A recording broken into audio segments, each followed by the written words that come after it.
Hello बच्चों। कल मैंने आपको लोकतंत्र संबंधी विभिन्न सिद्धांत एवं दृष्टिकोणों के बारे में समझाया था। आज हम आपको लोकतांत्रिक शासन के प्रकारों के बारे में समझाएंगे कि लोकतांत्रिक शासन के कितने प्रकार हैं और उनके लक्षण या विशेषताओं के बारे में हम लोग आपको यहाँ समझाएंगे कि संपूर्ण उदारवादी लोकतंत्र तथा इससे संबंधित लोकतांत्रिक शासन प्रणालियों के दो प्रमुख प्रकार स्वीकार किए जाते हैं। तो एक आपके प्रश्न है कि लोकतंत्र के कितने रूप या प्रकार हैं। तो लोकतंत्र के 4 रूप या प्रकार मैंने आपको पाठ की स्टार्टिंग में बताए थे कि राजनीतिक लोकतंत्र, सामाजिक लोकतंत्र, आर्थिक लोकतंत्र और नैतिक लोकतंत्र। लेकिन एक प्रश्न है आपके लोकतांत्रिक शासन के प्रकार। तो लोकतंत्र के प्रकार और लोकतांत्रिक शासन के प्रकार, ये प्रश्न का अंतर आपको ध्यान रखना है। तो लोकतांत्रिक शासन के 2 प्रकार हैं, एक प्रत्यक्ष या शुद्ध लोकतंत्र, दूसरा है अप्रत्यक्ष या प्रतिनिधि लोकतंत्र। तो दोबारा से ध्यान दीजिए कि लोकतंत्र के जहाँ 4 प्रकार हैं और वो 4 प्रकार कौन कौन से हैं? राजनीतिक लोकतंत्र, सामाजिक लोकतंत्र, आर्थिक लोकतंत्र और नैतिक लोकतंत्र। लेकिन लोकतांत्रिक शासन के 2 प्रकार हैं, एक प्रत्यक्ष जिसे शुद्ध लोकतंत्र भी कहा जाता है और दूसरा है अप्रत्यक्ष जिसे प्रतिनिधि लोकतंत्र भी कहा जाता है। तो प्रत्यक्ष लोकतंत्र जिसमें जनता सीधे चुनाव में भाग लेती है या जनता के द्वारा प्रतिनिधि चुने जाते हैं, उसे कहते हैं प्रत्यक्ष लोकतंत्र। और दूसरा है अप्रत्यक्ष जिसमें जनता के द्वारा चुने हुए प्रतिनिधि शासन को संचालित करते हैं या जिसमें जनता के द्वारा चुने हुए प्रतिनिधि आगे सारे सिस्टम को संचालित करते हैं। तो प्रत्यक्ष लोकतंत्र के अंतर्गत जनता स्वयं प्रत्यक्ष रूप से राज्य की प्रभुत्व शक्ति का पूर्ण प्रयोग करती है। वह नीति संबंधी फैसले लेती है, कानून बनाती है तथा प्रशासनिक अधिकारियों की नियुक्ति करती है। तो यहाँ हम प्रत्यक्ष लोकतंत्र का मतलब होता है कि जैसे मान लीजिए आज हमारे देश में है अप्रत्यक्ष लोकतंत्र, यानी हम लोकसभा के चुनाव होते हैं, उसमें हम वोट डालते हैं, लोकसभा के सदस्य मिलकर के नहीं प्रधानमंत्री का चुनाव करते हैं और प्रधानमंत्री फिर मंत्रियों का चयन करता है। तो ये लोग ही सारे सिस्टम को संचालित करते हैं कि देश में क्या होना चाहिए क्या नहीं होना चाहिए। ये सारा का सारा निर्णय प्रधानमंत्री और मंत्रियों के द्वारा किया जाता है संसद की मदद से। लेकिन प्रत्यक्ष लोकतंत्र में ये सारा काम जनता के द्वारा किया जाता है। इसमें हर्नसा नामक एक विद्वान है, उन्होंने कहा है कि वास्तविक अर्थ में लोकतांत्रिक शासन एक ऐसा शासन है जिसमें संपूर्ण जनता स्वयं प्रत्यक्ष रूप से बिना कार्यवाहकों या प्रतिनिधियों के प्रभुसत्ता का प्रयोग करती है। हर्नसा का यह मत प्रत्यक्ष लोकतंत्र पर पूरी तरह से लागू होता है। यह उल्लेखनीय है कि इस प्रकार की प्रत्यक्ष लोकतांत्रिक शासन व्यवस्था प्राचीन यूनान के नगर राज्यों में पाई जाती थी। यानी प्राचीन समय में प्रत्यक्ष लोकतंत्र कहाँ पर नज़र आता था या कहाँ देखने को मिलता था?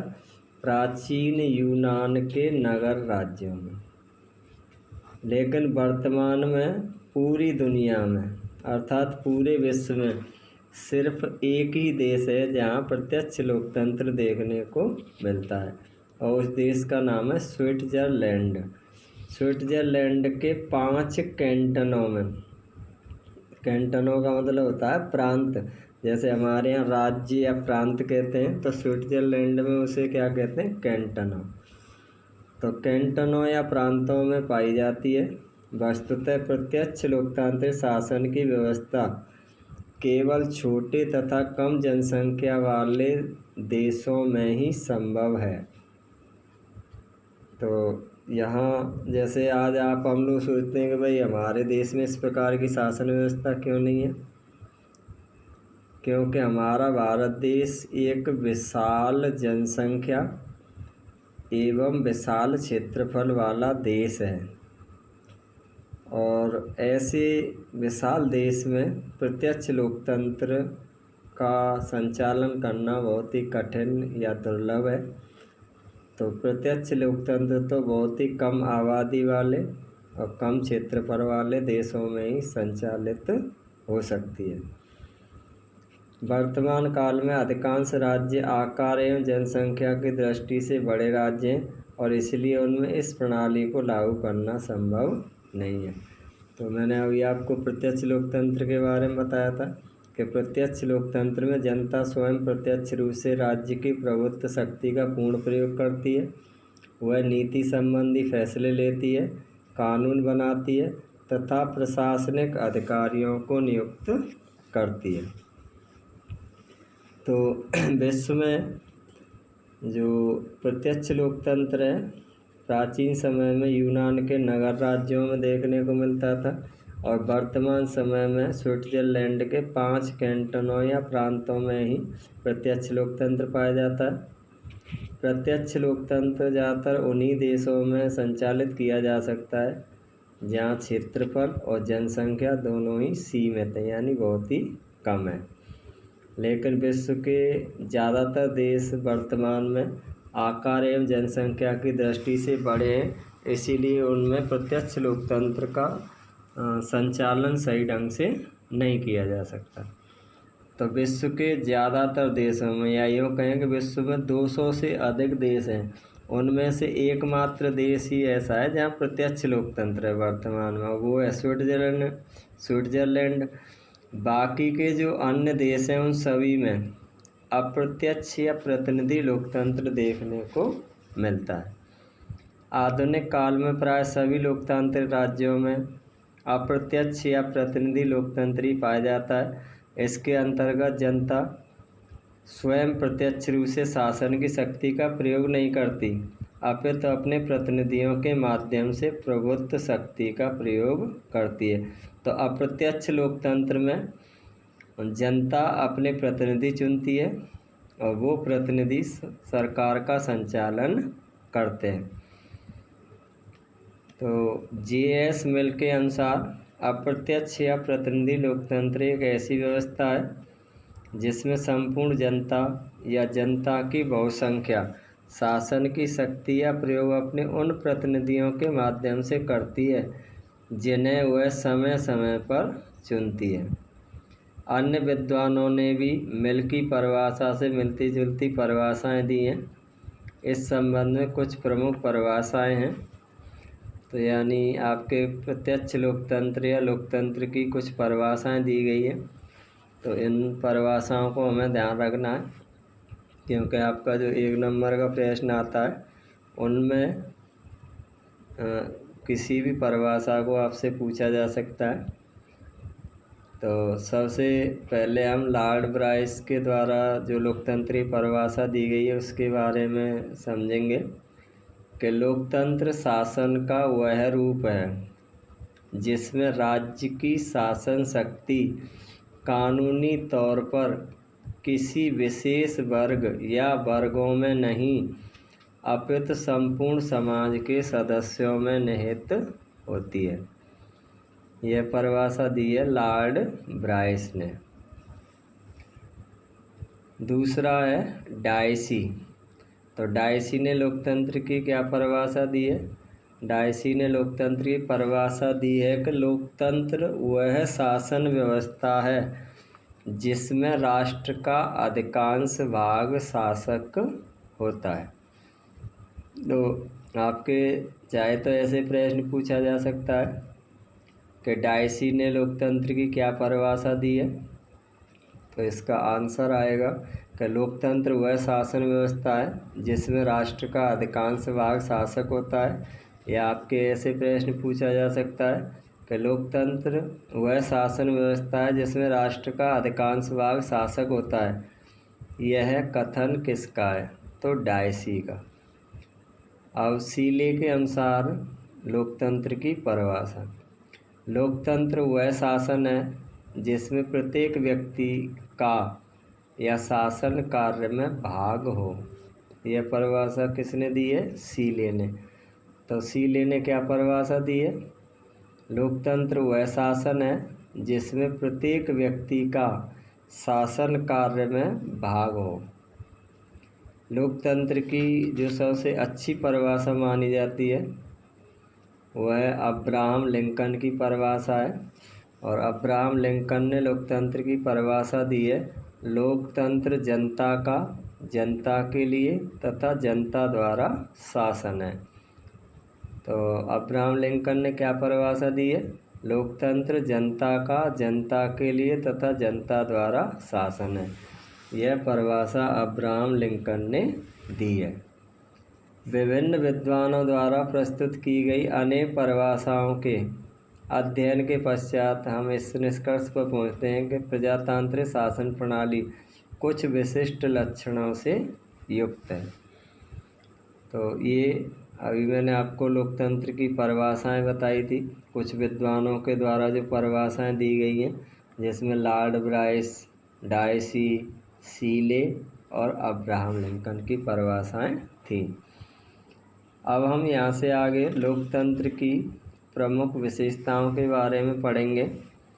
तो लोकतंत्र की जो प्रमुख विशेषताएं हैं, जिसमें नंबर 1 है जनता का शासन, दूसरा है जनता द्वारा निर्मित शासन, तीसरा है लोकतंत्र शासन एक साधन है, साध्य नहीं, चौथा जनता के प्रति उत्तरदायी शासन, और पांचवा है लोकतंत्र विकासशील शासन है। तो सबसे पहले लोकतंत्र की जो विशेषता है वो है जनता का शासन। तो शासन की एक प्रणाली के रूप में लोकतंत्र संपूर्ण जनता का शासन होता है। जनता का अर्थ होता है संपूर्ण जनसमूह एवं प्रत्येक व्यक्ति से। इस प्रकार यह किसी विशेष नस्ल, भाषा, संस्कृति आदि से संबंधित वर्ग का शासन नहीं है। तो जनता का शासन का मतलब होता है कि देश में निवास करने वाले प्रत्येक व्यक्ति या जन समूह का शासन। जनता द्वारा निर्मित शासन, ये दूसरी विशेषता है कि लोकतंत्र में सरकार का निर्माण जनता द्वारा ही किया जाता है। इसमें जनता अपने प्रतिनिधि चुनती है और वे प्रतिनिधि सरकार का निर्माण करते हैं। तो लोकतंत्र में सरकार का निर्माण किसके द्वारा किया जाता है? जनता द्वारा। इसमें जनता के द्वारा प्रतिनिधि चुने जाते हैं और वे प्रतिनिधि सरकार का निर्माण करते हैं। तीसरी विशेषता है लोकतंत्र की, लोकतंत्र शासन एक साधन है, साध्य नहीं है। अर्थात लोकतंत्र में शासन को कभी भी साध्य नहीं माना जाता है, अपितु शासन को एक साधन माना जाता है।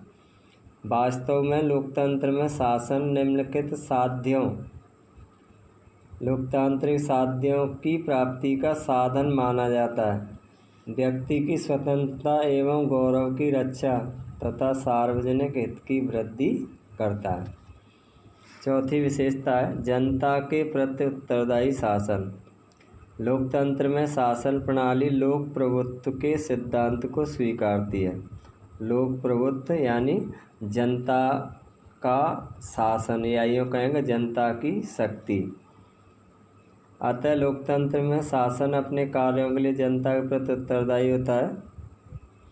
इसका अर्थ है कि यदि सरकार व्यक्ति की स्वतंत्रता को छीनती है, जनमत का सम्मान नहीं करती अथवा सार्वजनिक हित में कार्य नहीं करती, तो जनता उसे बदल सकती है।